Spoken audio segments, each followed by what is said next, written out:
महाराजांसोबत आम्हाला बोलायची। महाराज तुम्हाला भेटायला शिष्य आले।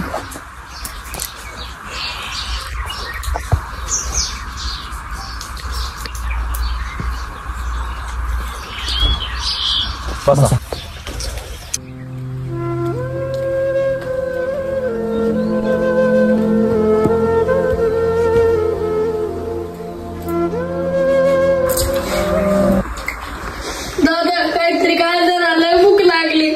काय नाही मी दुसऱ्यांच्या घरावर उघड डोकं खायचं काम करतात। 2 दिवस झाले काय पोटात अन्नाचं गण नाही। अरे काय नाही म्हणलं तुला रे?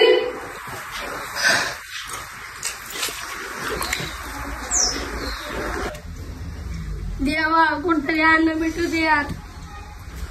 तिथे पाण्याचा चाल लागली।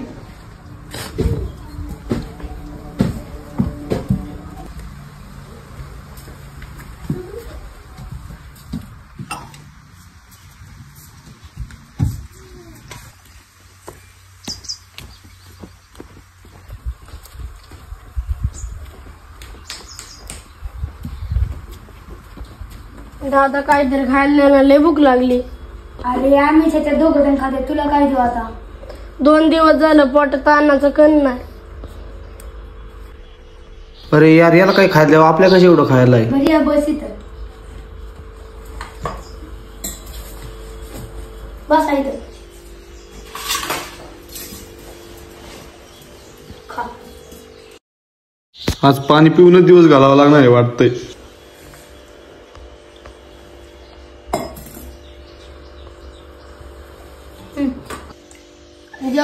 चुकी तुम्ही खा दादा खा। बरं झालं का पण हा काय नाही मला पटकन दिसते ते भिकारी वाटत तोंड। अरे मला खायला दाणून मला बाजरा म्हणून अशी काय तुमची स्वतःच बघायला समाज चालत करू जरा फुकट सल्ला दिला चला जातो काय। होय दादा, आतापर्यंत मी किती लोकांचं चांगलं केलं, वाईट नाही बघितलं कोणाचं। वाईटांचं चांगलं होतं। आतापासून मी वाईटच करू का?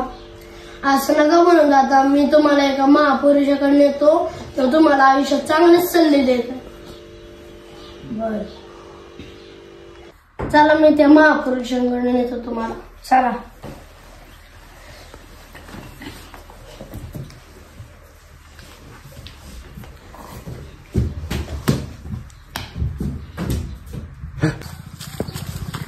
नेमके ते काय करते कुठे ते इथं तिले मोठे थोर संतायचं ती तुम्हाला नक्कीच मार्ग दाखव। बर चला मग।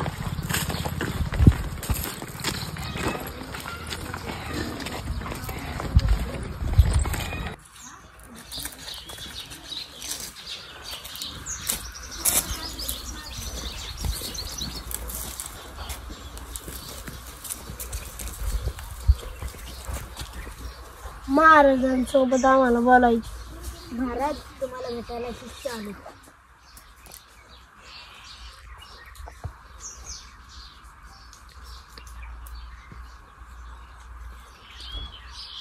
बसा। बोला। महाराज माझ्या संगत कास होतंय? काय होते महाराज? आतापर्यंत मी सगळं कोणाचंच वाईट नाही बघितलं। आतापर्यंत सगळ्यांचं चांगलं करत आलोय महाराज मी। माझा एक शेजारी आहे महाराज, तो आतापर्यंत कोणाचंच चांगलं बघितलं नाही त्याने। तो वाईट करतो तरी त्याचं चांगलं होतं महाराज। मग आतापासून मी वाईट करण्यानेच चांगलं होत असेल तर आतापासून मी पण वाईटच करतो। मग तसं नसतं बाळा, तुला वाटतंय आज त्याचं चांगलं होतंय पण त्याचं हे सगळं मागल्या जन्माचं कर्म आहे। त्याच्यामुळे आज सगळं त्याच्याबरोबर चांगलं घडतंय। तो जे पाप करतोय ना त्याचं मागल्या जन्माच्या पुण्यामध्ये त्याचं सगळं रेटून जातंय। पण असं नसतं, तुझ्यासोबत काही सगळ्या वाईट गोष्टी घडतात ना ते तुझं मागल्या जन्माचं पाप आहे। त्याच्यामुळं आज तुला आजच्या जीवनात अपयश येतंय। पण आज अडचण येते आणि जर मग तू असं नाही वाईट करून मग तुझं पण चांगलं होईल। तो जो तो शेजारी आहे ना त्याचं जेव्हा मागल्या जन्माचं पुण्य संपन का आणि या जन्माचं त्याचं पाप कर्म एकत्र येईल का तेव्हा त्याचं सगळं होत्याचं नव्हतं होईल। त्याच्यामुळं आयुष्यात माणसाने कधीच चांगलं करणं नाही सोडलं पाहिजे।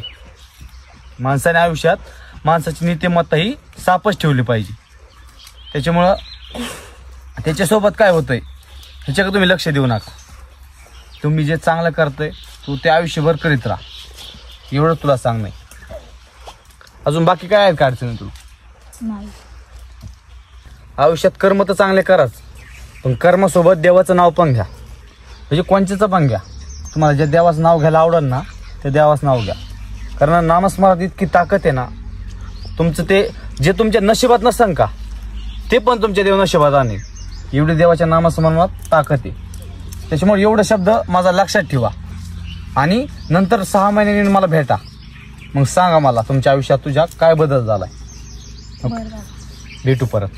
रामकृष्ण हरी. रामकृष्ण हरी. मग कसा वाटला व्हिडिओ मित्रांनो कमेंट करून नक्की सांगा.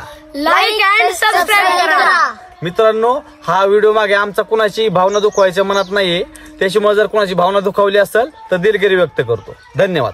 जय महाराष्ट्र. जय महाराष्ट्र.